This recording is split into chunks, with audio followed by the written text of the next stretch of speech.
At 4:37 every morning, before the city woke up, Eleanor Graves sat alone in her kitchen. The apartment was always silent at that hour. No television, no music, no notifications buzzing from her phone. Only the soft ticking of the wall clock and the sound of boiling water rising inside an old silver kettle.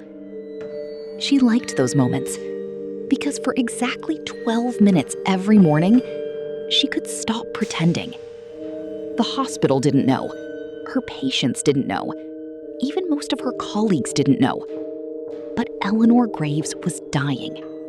Stage 4 pancreatic cancer. The doctors had estimated 12 months, maybe 14 if treatment responded. That had been 19 months ago. Now every movement came with pain. Every staircase burned through her ribs. Every cough reminded her that something inside her body was slowly shutting down. Yet at 5:20 a.m., she would still tie her hair into the same neat knot, still button the same navy blue nursing uniform, still pin her hospital badge onto her chest.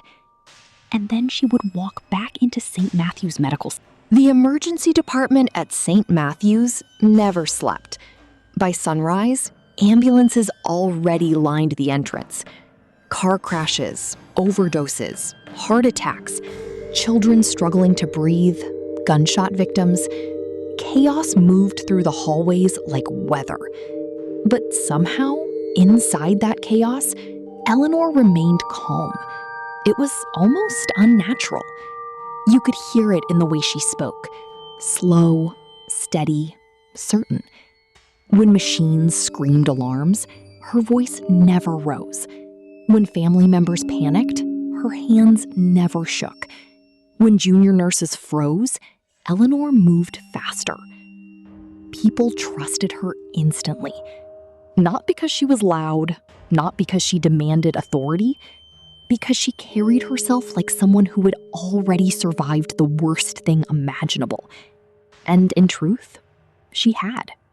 "Room 6 is crashing!" The shout echoed across the emergency ward. Doctors rushed toward the trauma bay. A teenager lay unconscious on the bed, his skin turning gray beneath fluorescent lights. Drug overdose. No pulse.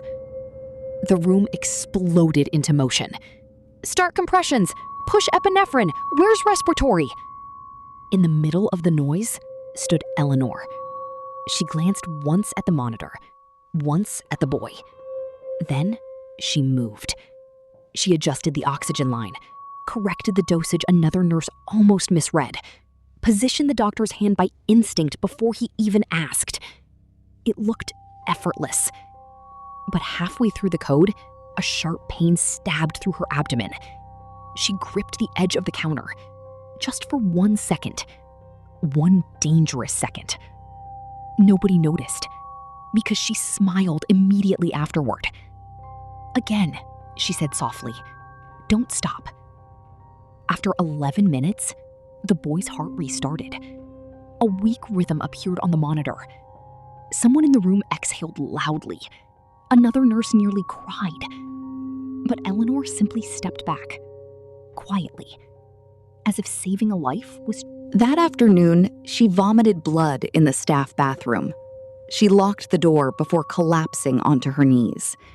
The pain came in waves now, sometimes so intense she couldn't breathe. The oncologist had warned her this would happen. "You need rest," he'd told her. "You should stop working." Stop working. The idea almost sounded absurd. Because if Eleanor stopped being a nurse, who exactly was she supposed to become? Cancer had already taken enough. Her appetite, her strength, her future. She refused to let it take her purpose, too. So she wiped the blood away, rinsed her mouth, fixed her makeup, and walked back into the hallway. 5 minutes later, she was comforting a frightened elderly patient whose husband had just died 2 rooms away. The woman kept shaking. "I don't want to be alone," she whispered. Eleanor pulled up a chair beside her bed. Then she held the woman's hand for nearly 40 minutes. Not because it was required, not because anyone was watching, because she understood fear. Nurses at St. Matthew's used to joke that Eleanor could predict death before machines could. Sometimes she'd enter a room and instantly know a patient was declining. Sometimes she'd call doctors minutes before vitals collapsed. It became almost legendary. But what nobody understood was this. When you spend every day listening to your own body slowly die, you begin hearing mortality everywhere. She noticed tiny changes others ignored. A different breathing rhythm, a subtle confusion in the eyes, the silence before panic. She recognized suffering because suffering had become her permanent companion. And somehow, 3 months before her death, St. Matthew's experienced the worst winter surge in decades. The emergency department overflowed. Hallways became patient rooms. Beds disappeared. Doctors worked double shifts. People screamed. People died waiting. People broke under pressure. But Eleanor kept moving. 14-hour shifts, sometimes 16. One younger nurse found her sitting alone in a supply closet at 2 a.m. Her face was pale. Sweat covered her forehead. "You okay?" the nurse asked. Eleanor smiled weakly. Just tired. But the younger nurse noticed something terrifying. Eleanor's hands were trembling. Not from fear, not from exhaustion, from pain. "Go home," the nurse whispered. "You need rest." Eleanor looked toward the overcrowded hallway outside. Then she shook her head. "They need me more." Simple words, quiet words, but the kind. At home, Eleanor lived differently. The bravery disappeared there. She kept stacks of unopened medical bills beside the refrigerator. She slept on the couch because lying flat hurt too much. Sometimes she stared at old photographs for hours. There was one picture she returned to constantly. A black and white photo of her at 23, fresh out of nursing school, smiling beside her mother. Back then, she believed saving lives would always feel heroic. She didn't understand yet that real caregiving was often invisible, not cinematic, not glamorous. Real caregiving meant staying awake for 20 straight hours beside a dying stranger. It meant holding someone's hand while their family couldn't arrive in time. It meant walking into suffering every single day, knowing eventually suffering would win, and still choosing compassion anyway. That was the hardest part. One evening, a 7-year-old girl named Lucy arrived in the emergency department, struggling to breathe. Severe pneumonia. Her mother was hysterical. The child's oxygen levels were collapsing. Doctors rushed to stabilize her. But Lucy wouldn't stop crying. She kept screaming one sentence over and over. "I don't want to die." The room fell silent for a moment, because nobody ever knows how to answer that honestly. Except Eleanor. She knelt beside the child's bed despite the pain shooting through her spine. Then she leaned close enough for Lucy to hear her. "Listen to me," Eleanor whispered. "You are not alone right now, and we are going to fight for you together."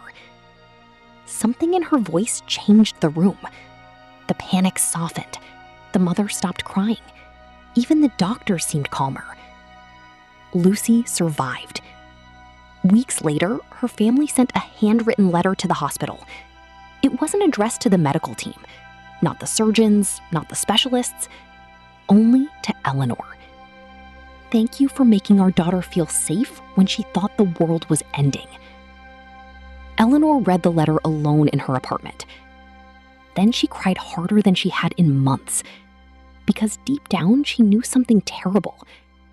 Nobody had ever made her feel. One evening, a 7-year-old girl named Lucy arrived in the emergency department, struggling to breathe. Severe pneumonia. Her mother was hysterical.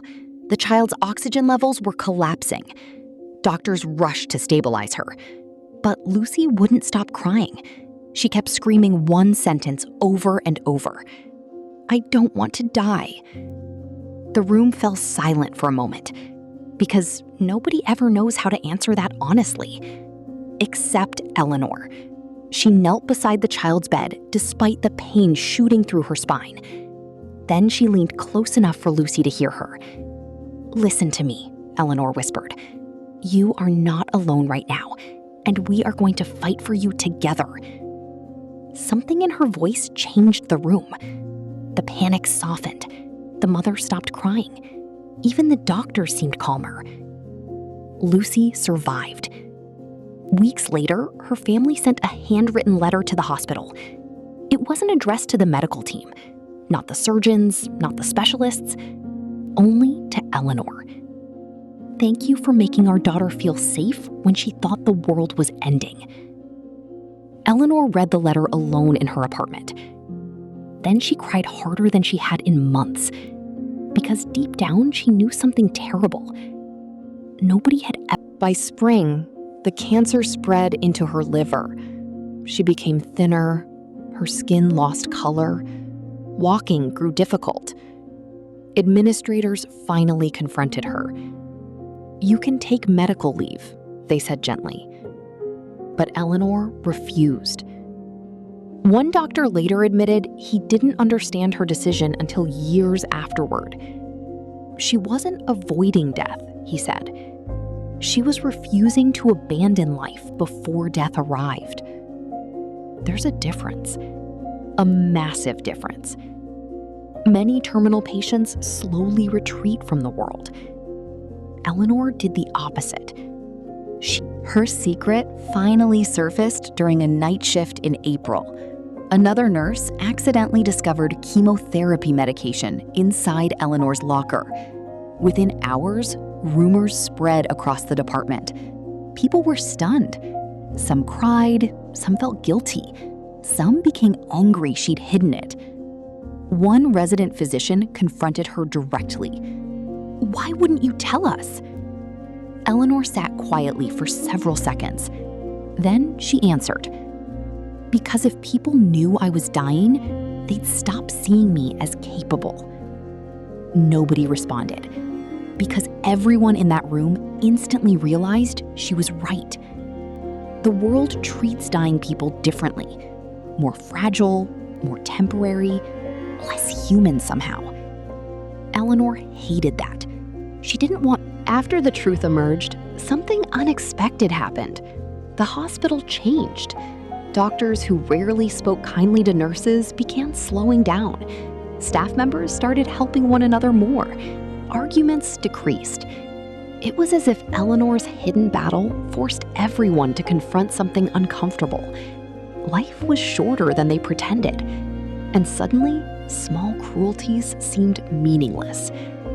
One exhausted surgeon later described it this way. "She reminded us that medicine isn't about winning against death every time. It's about refusing to become emotionally numb." As Eleanor's story comes to an end, her message remains powerful. She wasn't remembered because she defeated cancer. She was remembered because she refused to let cancer define who she was. Every day, while carrying a burden no one could see, she chose compassion over fear, purpose over despair, and service over self-pity. In a world that often celebrates loud victories, Eleanor showed us the quiet strength of simply showing up, even when life becomes unimaginably difficult. Her story reminds us that true courage isn't the absence of pain. It's the decision to keep moving forward despite it. And perhaps the most beautiful part of her legacy is this. Long after she was gone, her kindness continued to heal people she would never meet. So before you leave, take a moment to think about this question. What does true strength mean to you? Share your answer in the comments below. I'd love to read your thoughts and hear how Eleanor's story affected you. If this story touched your heart, please support the channel by liking this video, sharing it with someone who needs encouragement today, subscribing for more powerful true life stories, inspiring journeys, and unforgettable human experiences. Turning on the notification bell so you never miss a new story. Every like, comment, and subscription helps us bring more meaningful stories to people around the world. Thank you for watching. And remember, sometimes the strongest people aren't the ones who look invincible. They're the ones quietly carrying pain that nobody sees while still finding the strength to help